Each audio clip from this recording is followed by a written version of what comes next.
사랑의 하나님 아버지, 지난밤에도 우리의 영혼을 지키시고 숨길을 보존하여 주시니 감사합니다.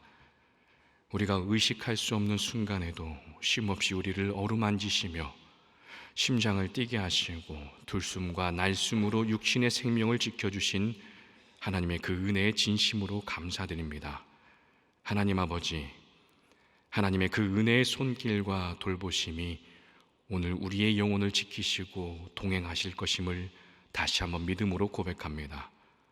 모든 불의와 악행으로부터 저희를 보호하여 주시고 매 순간 하나님의 백성된 자로서 주님이 기뻐하시는 결단과 선택을 행하는 우리가 되게 하여 주옵소서.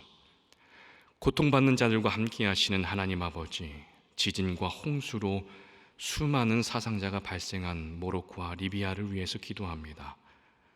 순식간에 일어난 자연재해로 많은 사람이 희생되었습니다. 가족과 친구들, 그리고 국민을 잃고 슬픔과 상심에 빠져있는 모로코와 리비아에 긍휼을 베풀어 주시옵소서. 하나님은 우리의 피난처요 환난 중에 만날 큰 도움이라고 하셨습니다. 고통과 슬픔 가운데 있는 이들을 위로하여 주시고 서로 연대하고 협력하여 다시 일어날 용기를 얻게 하여 주옵소서. 두려움을 극복하고 희망과 회복의 길을 새롭게 걷게 되는 그들이 되게 하여 주시옵소서. 먼 곳에 있는 이들의 아픔까지도 보게 하신 하나님 아버지, 이 시간 우리의 가족과 친구들, 그리고 구역과 교회에 사랑하는 형제 자매들을 위해서 기도합니다. 우리의 간절한 기도에 응답하여 주옵소서. 오랫동안 기다린 새 생명을 가정해 주심으로 가장 아름답고 신비로운 순간을 맞이하게 하신 하나님께 진심으로 감사드립니다. 하나님이 맡겨주신 그 소중한 생명이니 사랑과 정성을 다해 키우게 하시고 하나님의 말씀대로 양육하고 돌보는 건강하고 바른 부모가 되게 하여 주옵소서. 또한 하나님이 주실 새 생명을 위해 기도하며 준비하는 가정들도 있습니다. 그들의 기도에 속히 응답하여 주시어서 하나님의 은혜와 사랑에 기쁨과 감사의 찬양을 올려드리는 가정이 되게 하여 주시옵소서. 갑자기 찾아온 질병에 하늘이 무너지고 숨 막힐 듯 힘겨워하는 이들을 깨끗하게 치료해 주신 하나님께 감사드립니다. 주님이 주신 새로운 몸입니다. 치유해 주신 건강한 몸입니다. 이제는 하나님이 주신 그 깨끗한 몸을 잘 지키게 하시고 성령이 거하시는 거룩한 성전을 잘 세워가는 경건한 삶이 되게 하여 주옵소서. 능력의 주님, 아직도 주님의 손길을 애타게 기다리는 성도들에게도 은총을 베풀어 주시길 원합니다. 가쁜 토막숨을 내쉬며 하나님의 치유와 회복을 기다리는 이들이 있습니다.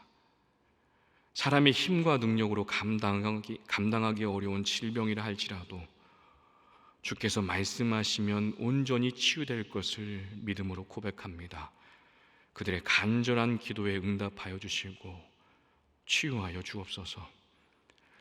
수많은 암과 싸우는 성도들, 여러 몸의 통증과 싸우는 성도들, 마음의 질병과 가슴의 응어리를 벗어내고자 몸부림치는 사랑하는 성도들, 또 이별과 사고, 상실의 고통에 삶이 휘청이는 이들을 주님 단단히 붙잡아 주옵소서.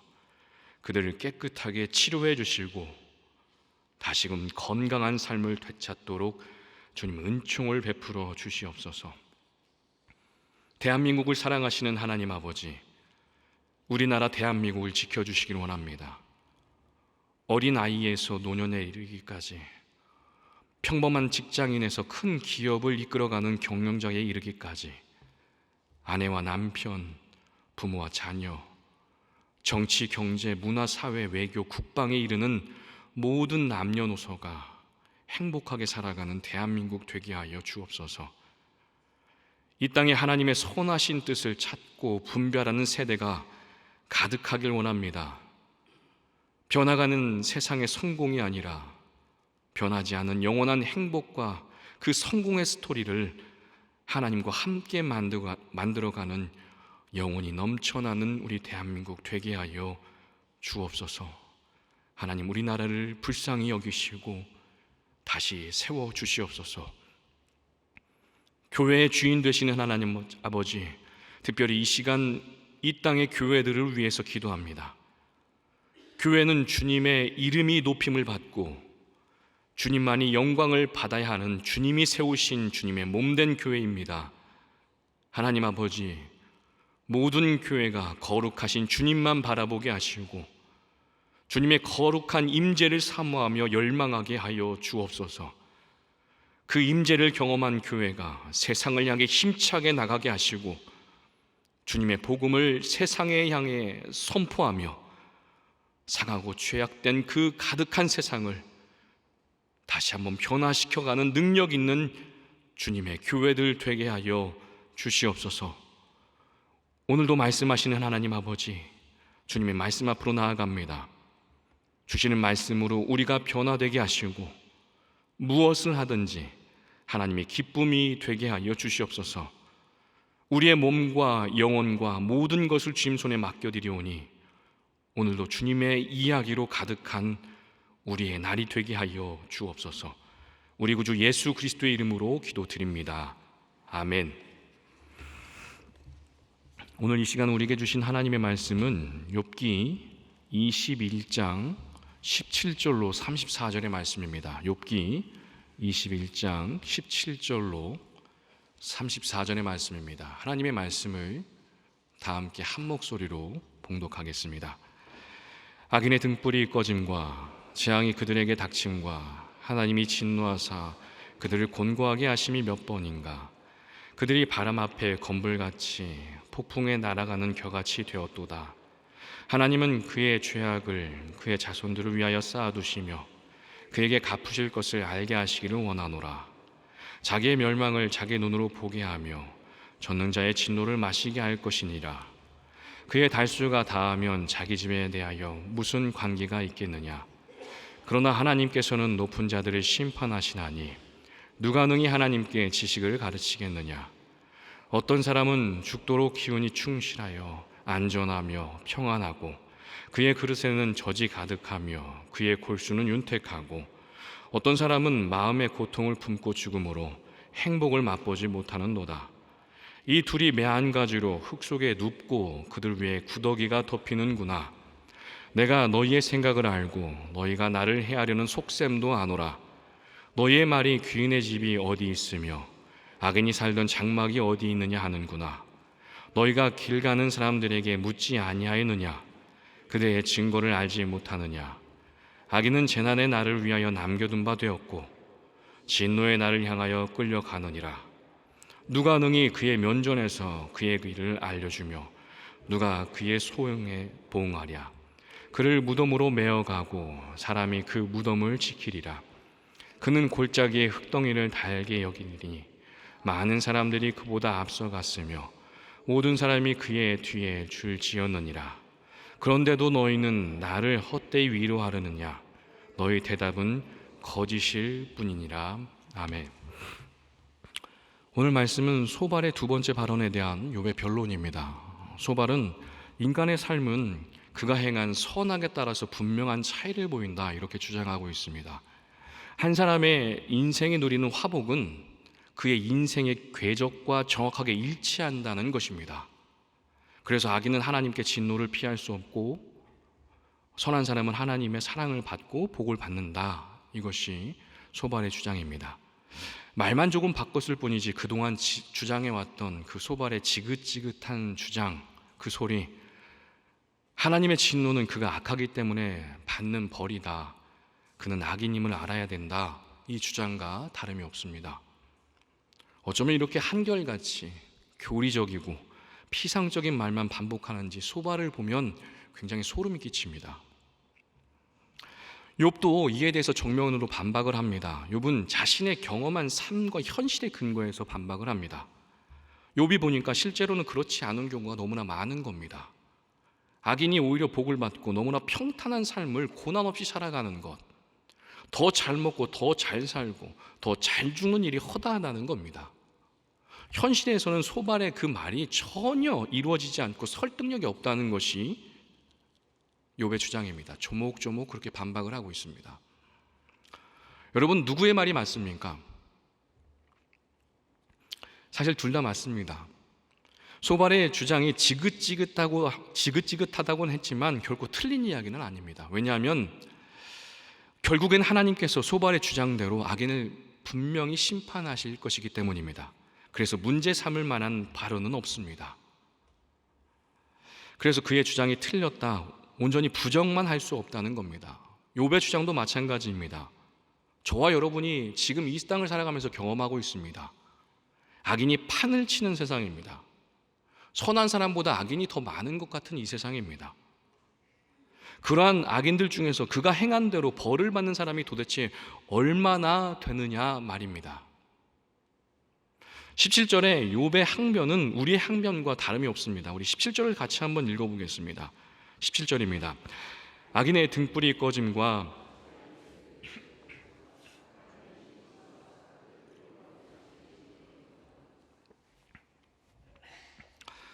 여러분, 세상에 악인이 100명쯤 있다고 한다면 그 중에서 자신이 행한 대로 벌을 받는 악인이 몇이나 될까요? 솔직히 찾아보기 어려울 겁니다. 끔찍한 범죄를 저지르고도 너무나 평온하고 평범한 삶을 살아가는 악인들이 굉장히 많습니다. 이런 현실을 볼 때마다 우리의 마음을 진정시키기 어렵고 울분이 터져 나올 때가 한두 번이 아니죠. 그러니까 소발도 그렇고 욥도 그렇고 둘 다 틀린 이야기를 한 것은 아닙니다. 그럼에도 두 사람의 주장에는 뭔가 잘못된 것 하나가 있습니다. 그것을 우리는 발견할 수 있습니다. 두 사람에게는 심각한 오해하는 것이 있습니다. 그것은 바로 한 사람의 죽음, 그 죽음으로 그 사람에 대한 평가와 결단이 다 끝나는 것처럼 두 사람은 생각하고 있다는 겁니다. 죽었으니 그 사람에 대한 평가, 결산은 다 끝났다, 이렇게 보고 있는 겁니다. 욥도 그렇고 소발도 그렇습니다. 여러분, 소발이 뭐라고 했습니까? 악인들의 성공과 번영은 절대로 오래가지 못할 것이다. 하늘이 악인의 죄악을 다 드러낼 것이고 그들은 하나님의 진노를 받을 것이다. 악인이 죽기 전에 이 땅에서 하나님의 심판이 다 이루어질 것처럼 그렇게 이야기하고 있습니다. 그러니까 이런 생각을 가지고 있으니 이 땅에서 벌을 받는 사람은 당연히 악인이라 생각할 것이고 이 땅에서 잘 사는 것, 복 받는 사람은 당연히 착한 사람이다, 이렇게 생각할 수밖에 없는 겁니다. 그러니까 욥에게, 소발에게는 사람에 대한 평가와 기준, 그것은 이 땅에서의 죽음으로 다 결산이 된다, 어쩌면 이렇게 생각하고 있는 건지도 모른다는 겁니다. 욥도 마찬가지입니다. 악인들이 죽고 나면 그가 저지른 악에 대한 심판을 자손들에게 내리신들 그게 무슨 소용이 있느냐, 이렇게 이야기합니다. 죄를 범한 사람이 죄를 받아야지, 그는 그냥 편안하게 죽고 그 죄가 그 후손에게 내려진들 그게 무슨 소용이 있느냐, 옳지 못하다, 그렇게 이야기하고 있는 겁니다. 악인이 잘 먹고 잘 살다가 죽으면 그가 받을 벌이 없으니 심각하게 이것은 잘못된 것이다, 하나님의 통치가 이거 잘못된 것이다, 이렇게 주장하는 겁니다. 욥도 역시 사람에 대한 평가와 결산이 죽음과 함께 끝나는 것처럼 그렇게 생각하고 있는 겁니다. 이렇게 두 사람은 심각한 오해, 무지를 갖고 있습니다. 이건 두 사람의 큰 오해임의 실수입니다. 그렇지 않습니다. 악인에 대한 하나님의 평가와 결산이 이 땅에서의 그 삶과 죽음으로 끝나는 것이 아니라는 겁니다. 만약 이 두 사람의 주장대로라면 이 땅에서의 죽음으로 그 모든 결산과 평가가 끝나는 것이라면 여러분, 모세도 악인인 것입니다. 모세는 태어나자마자 부모에게 버림을 받았습니다. 왕궁에서 한 40년 편하게 사는가 싶었는데 그 이후에 40년 동안 살인을 지르고 광야로 쫓겨났습니다. 그리고 그 이후에 40년 동안 그렇게 열심히 일했는데, 40년 동안 광야에서 떠돌며 그렇게 헌신했는데 그 마지막 자신이 원하던 가나안 땅을 코앞에 두고도 들어가지 못했습니다. 그리고 거기에서 죽었습니다. 여러분, 소발과 욥의 주장대로라면 모세도 악인인 겁니다. 모세뿐만 아니라 수많은 성경의 인물들이 악인이 되어버리는 겁니다. 모든 평가와 결산이 죽음과 함께 마무리된다 생각한 두 사람은 정말 잘못 생각한 것이라는 겁니다. 왜 그럴까요? 왜 이들은 이렇게 생각할 수밖에 없었을까요? 이들이 생각하지 못한 것은 바로 하나님의 최종 심판입니다. 하나님의 긍휼과 사랑, 하나님의 오래 참으심에 대한 이들은 이해가 없었습니다. 부족했습니다. 하나님의 그러한 성품 때문에 최종 심판을 뒤로 미루신다는 것을 이들은 이해할 수가 없었습니다. 죄악에 대한 결산이 죽음으로 끝나는 것이 아니라 종말의 때까지 하나님은 최종 심판을 미루셨다, 이것에 대해서 이들은 생각하지 않았던 겁니다. 히브리서 10장 12절에서 13절의 말씀을 제가 읽겠습니다. 오직 그리스도는 죄를 위하여 한 영원한 제사를 드리시고 하나님 우편에 앉으사 그 후에 자기 원수들을 자기 발등상이 되게 하실 때까지 기다리시나니, 자기 원수들을 자기 발등상이 되게 하시기까지 기다리시나니, 하나님은 마지막 때까지 기다린다고 하십니다. 여기서 마지막 때는 한 사람의 죽음의 때, 그것을 이야기하는 것이 아닙니다. 여기서 마지막 때는 세상의 마지막 때, 그 종말의 때를 이야기하는 겁니다. 그때 하나님께서, 주님께서 죄와 사탄에 대해서 심판하신다는 것입니다. 한마디로 하나님은 죄와 사탄에 대해서 처음부터 심판하고 모든 걸 정리하는 것이 아니라 맨 마지막에 정리하시겠다는 겁니다. 그러니까 초동 진압하시는 것이 아니라 마지막 종말에 가서 종말 진압하시겠다, 그렇게 말씀하신 겁니다. 종말에 가서야 모든 것을 심판하고 결산하시겠다, 이것이 하나님의 뜻이었습니다. 그런데 소발과 욥은 이것에 대해서 생각하지 못했던 것이죠. 여러분, 우리는 이것에 대해서 알고 있습니다. 그러면 또 한 가지 질문이 생깁니다. 만약에 욥이 하나님의 이러한 계획과 이러한 뜻에 대해서 좀 더 심도 있게 생각하고 묵상하고 그것을 깨달았다면 그가 지금 당하는 고난과 고통이 이해가 되었을까? 받아들여졌을까? 여러분, 어떻게 생각하십니까? 물론 지금 욥이 받는 그 죄악은, 그 벌은, 죄송합니다, 죄악이 아닙니다. 벌은 그가 잘못해서 받는 것이 아닙니다. 하나님이 종말의 때 가서 결국 결산할 것입니다. 그것에 대해서, 욥에 대해서 잘 설명해 주실 겁니다. 그렇다면 욥이 이런 모든 것을 알고 있었다면 그 모든 고난과 고통이 조금은 가벼워졌을까요? 아마도 그래도 쉽지 않았을 것입니다. 그래도 힘겨웠을 겁니다. 시편이 150편입니다. 그 중에 대략 3분의 2가 탄식시라고 합니다. 여러분, 사람들은 왜 탄식합니까? 언제 탄식합니까? 하나님의 말씀이 현실이 되지 않을 때 사람들은 탄식합니다. 하나님의 말씀처럼 악인들이 죄를 받고 선인들이 복을 받지 않을 때 사람들은 탄식합니다. 하나님, 왜 하나님을 대적하는 자들이 왜 복을 받습니까? 왜 저 악인들이 승승장구하고 있습니까? 왜 하나님은 저들을 심판하지 않습니까? 정의 하나님만 믿고 있는데 왜 이 세상은 이렇게 불의가 판치는 것처럼 보이는 것입니까? 사람들은 그때 탄식하는 겁니다. 종말의 때 하나님이 모든 것을 심판하시리라, 완전히 평가를 내리시리라, 그것을 알면서도 탄식할 수밖에 없는 것입니다. 지금 당장 정의가 세워지지 않는 것 같을 때 우리는 울부짖게 됩니다. 하나님, 속히 주님의 뜻을 이루십시오. 악인이 승리한 것처럼 보일 때, 그들이 심판에서 비껴간 것처럼 보일 때 우리는 가슴을 치면서 하나님을 찾을 수밖에 없는 것입니다. 욥도 그렇습니다. 욥의 실손에서는 하나님의 그 최종 심판까지 기다릴 여유가 없는 겁니다. 하나님의 그 종말 진압에 대해서 수용할 마음이 지금 여유가 없는 겁니다. 친구들 때문에 상처를 받았습니다. 아주 작은 인내심마저도 이제 다 바닥이 났습니다. 마음이 그냥 너덜너덜해졌습니다. 그래서 지금 욥은 탄식하며 절규하는 겁니다.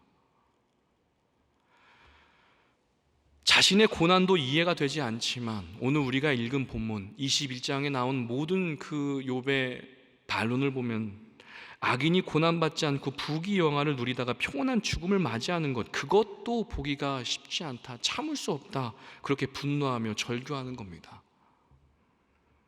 욥의 이 절규와 탄식은 소발을 향한 것이 아니라 하나님을 향하고 있는 겁니다.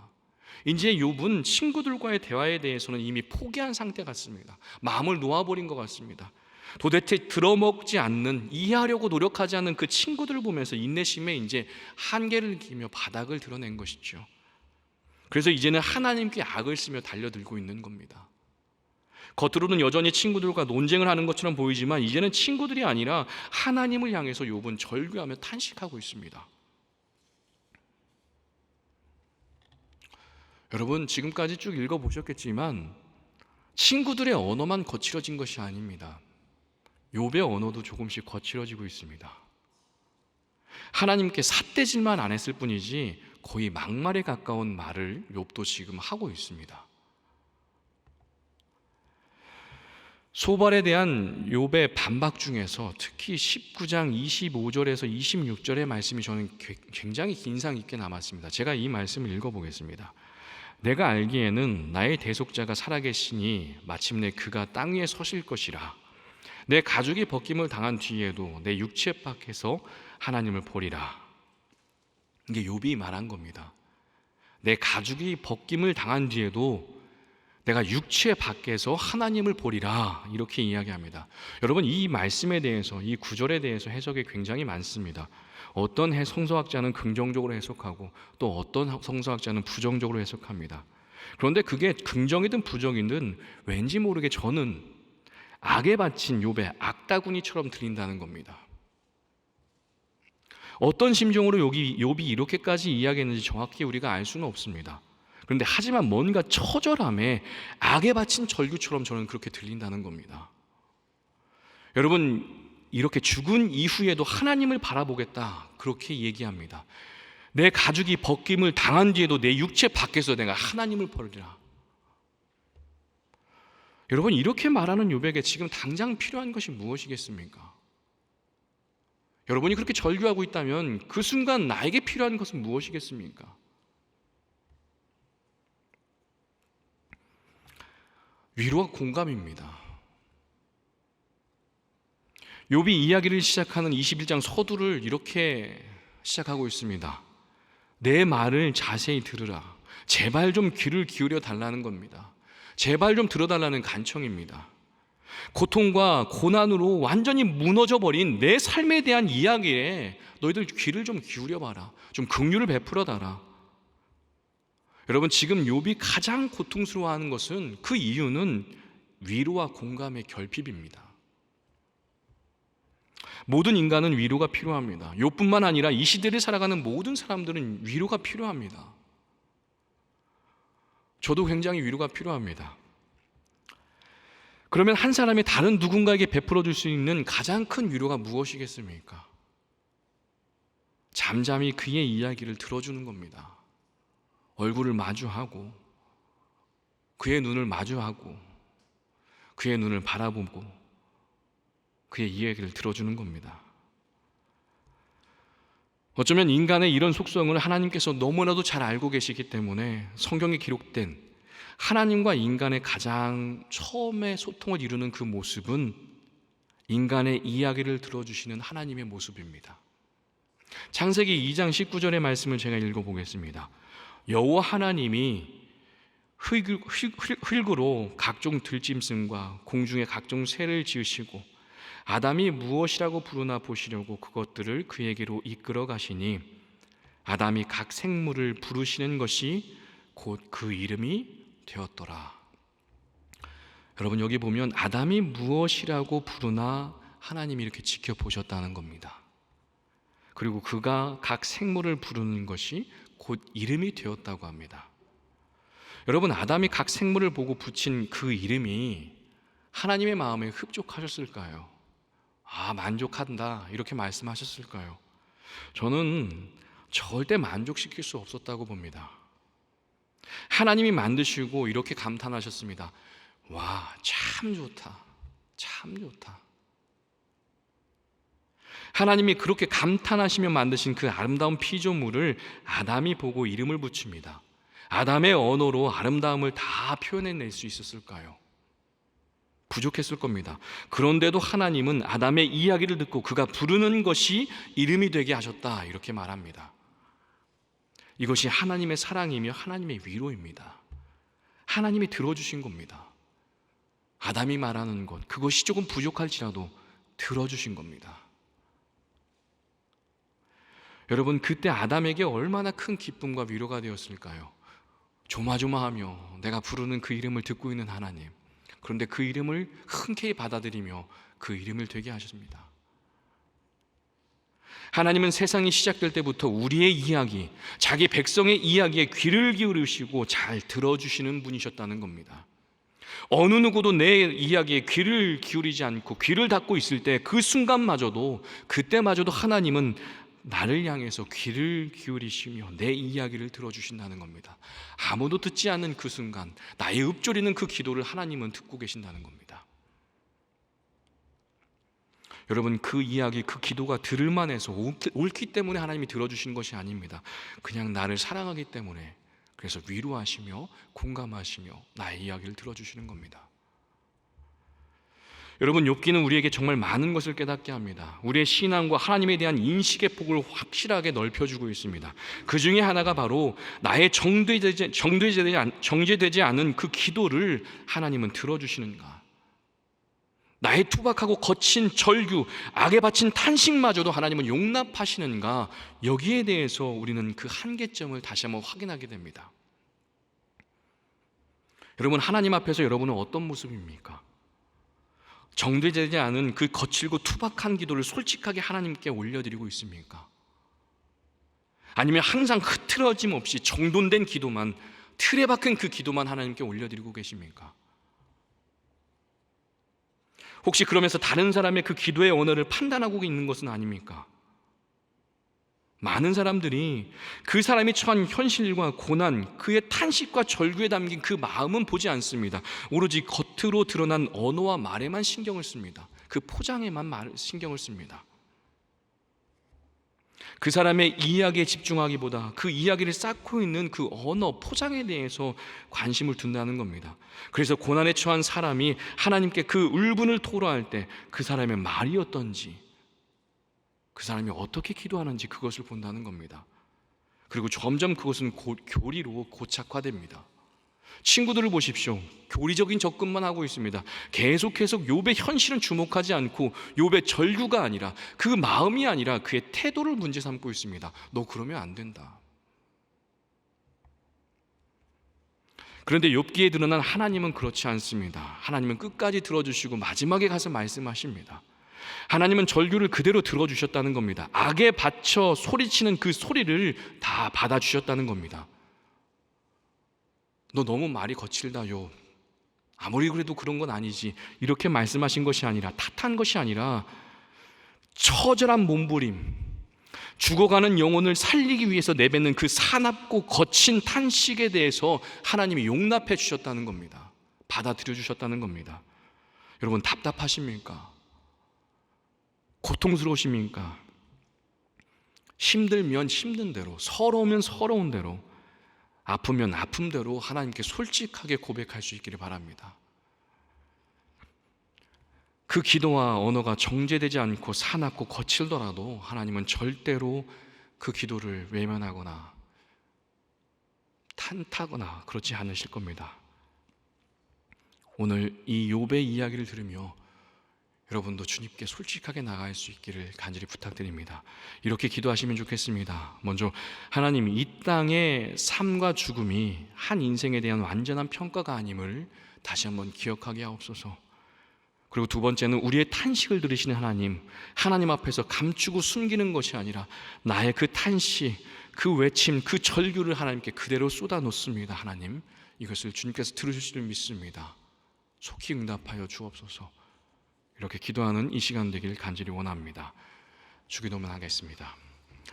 하늘에 계신 우리 아버지, 아버지의 이름을 거룩하게 하시며 아버지의 나라가 오게 하시며 아버지의 뜻이 하늘에서와 같이 땅에서도 이루어지게 하소서.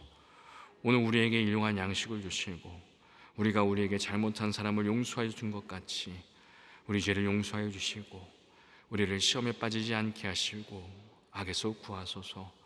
나라와 권능과 영광이 영원히 아버지의 것입니다.